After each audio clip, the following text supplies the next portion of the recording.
Oltre un centinaio, se teniamo conto che si rivolge intanto a tutto l'Ateneo, è un bel numero. Soprattutto voglio sottolineare anche il livello di questi elaborati che rende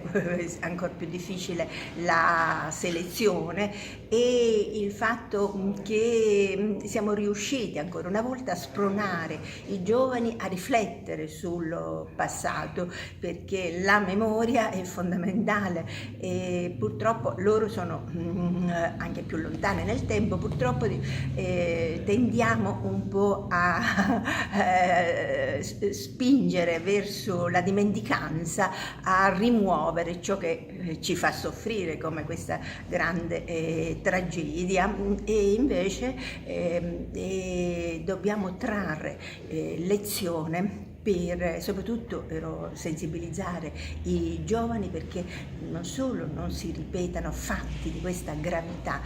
ma, come ricordava il professor Cappellani, anche la violenza comune, però quotidiana, si inserisce in fondo in questa attenzione che dobbiamo avere per la qualità